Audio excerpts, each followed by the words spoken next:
Hello friends, स्वागत है आप सबका मेरे चैनल ज्ञान अपार में। आज का जो वीडियो है इसमें हम देखेंगे कि जो इनकम टैक्स की धारा 80D है वो कैसे काम करती है। तो चलिए थोड़ा ज्ञान और बढ़ा लेते हैं।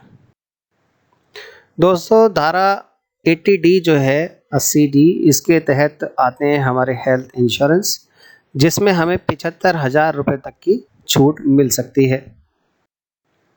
यही नहीं, ये छूट 1 लाख तक की भी हो सकती है। तो आइए देखते हैं इस वीडियो में कि कैसे आप अपने हेल्थ इंश्योरेंस के द्वारा इनकम टैक्स में छूट प्राप्त कर सकते हैं। तो ये जानने के लिए मेरा वीडियो पूरा देखें, और अगर चैनल आपने सब्सक्राइब नहीं किया है अभी तक, आप मेरे चैनल पर नए हैं तो इस चैनल को ज़रूर सब्सक्राइब कर लें।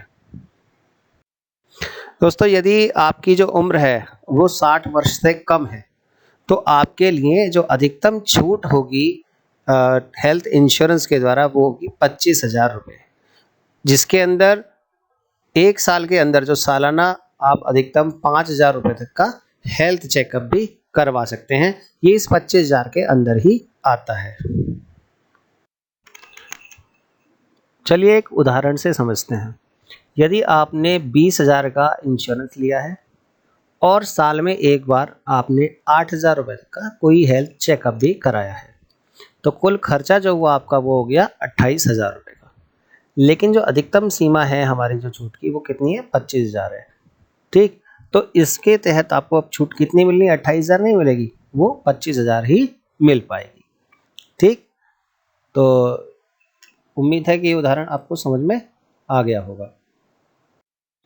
चलिए, अगर आप 60 प्लस हैं, यानी आपकी आयु अगर 60 वर्ष से अधिक है, तो सरकार की तरफ से जो है यह छूट 50,000 से बढ़ाकर 25,000 से बढ़ाकर 50,000 तक की कर दी गई है, जिसमें हेल्थ चेकअप भी शामिल है। इसके अलावा यदि आपके पेरेंट्स 60 प्लस हैं और आप उनके लिए भी हेल्थ इंश्योरेंस लेते हैं, ठीक, तो इस केस में 25,000 रुपये अधिकतम आपके और 50,000 अधिकतम आपके माता पिता के मिलाकर ये छूट जो है 75,000 रुपये हो जाती है। इसमें मैं कोई एग्जाम्पल लेके समझाने की कोशिश नहीं कर रहा हूँ, वही जो पिछला एग्जाम्पल था उसी की तरह आप समझ सकते हैं कि आपने 18,000 रुपये का जो प्लान अपने लिए लिया हुआ है और करीब 45,000 रुपये का प्लान आपने अपने पेरेंट्स के लिए लिया हुआ है।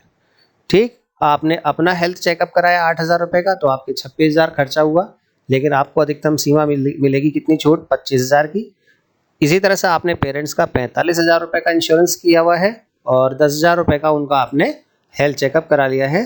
दोनों मिला के 55,000 बैठता है, लेकिन आपको अधिकतम छूट जो है वो 50,000 मिल सकती है। तो 50,000 माता पिता की छूट हो गई और 25,000 आपके इंश्योरेंस पे छूट हो गई, तो कुल आपको इस तरह से 75,000 रुपये की छूट भी मिल सकती है। अब हम देखेंगे कि 1 लाख रुपए की छूट किस तरह से मिल सकती है। उसके लिए क्या होगा कि अगर आप और आपके पेरेंट्स दोनों ही 60 प्लस हैं, यहाँ ऐसा भी हो सकता है कि अगर कोई व्यक्ति हैं उनकी एज जो है 60 प्लस है खुद की, और उनके जो पेरेंट्स हैं वो भी अभी अलाइव हैं, जीवित हैं, और उनकी भी एज जाहिर सी बात है 60 प्लस होगी, तो बच्चे और माता पिता दोनों ही जो हैं उनकी एज 60 प्लस है और दोनों ने ही हेल्थ इंश्योरेंस लिया हुआ है। यानी आपकी एज 60 प्लस है, सपोज आपकी एज 62 है, आपके जो फादर हैं उनकी एज 85 है, और आपने अपना और पेरेंट्स का दोनों का हेल्थ इंश्योरेंस लिया हुआ है, तो इस केस में 50,000 की छूट आपके ऊपर और 50,000 की आपके पेरेंट्स के ऊपर छूट आपको मिलेगी। हेल्थ इंश्योरेंस के ऊपर मिलती है आपको छूट। इस तरह से दोनों की छूट अगर मिलाई जाए 50,000 प्लस 50,000, तो ये छूट की सीमा 1 लाख रुपए तक हो सकती है। इसमें ध्यान देने वाले कुछ बातें हैं जिन पे जो आप कह सकते हैं टर्म्स एंड कंडीशंस जो अप्लाइड हैं वो क्या हैं। जो आपका प्रीमियम होगा, जो भी आपने प्रीमियम पे किया है, उस प्रीमियम पे जो भी टैक्स वगैरह लगे होंगे, जीएसटी वगैरह लगा होगा, उस पर आपको कोई छूट नहीं दी जाएगी। दूसरी चीज़, ग्रुप इंश्योरेंस होते हैं, कुछ कंपनियां कराती हैं ग्रुप इंश्योरेंस, उसमें अपने कंपनीज में जितने भी एम्प्लॉयज़ होते हैं उन सबका इकट्ठा इंश्योरेंस करवा लेते हैं, तो ग्रुप इंश्योरेंस जो होता है उसमें कोई छूट नहीं मिलने वाली है आपको। इसके अलावा प्रीमियम का भुगतान जो है वो आपको कैश में नहीं करना है। ये छोटी छोटी बातें हैं जो आपको ध्यान रखनी है। जो कैश का भुगतान होगा वो ऑनलाइन ही होना चाहिए, और जो सालाना चेकअप है आप उसका भुगतान कैश में कर सकते हैं, उसका भुगतान कैश में हो सकता है। आशा है आपको ये समझ में आया होगा। आज का जो वीडियो है इसमें इतनी ही जानकारी मुझे देनी थी।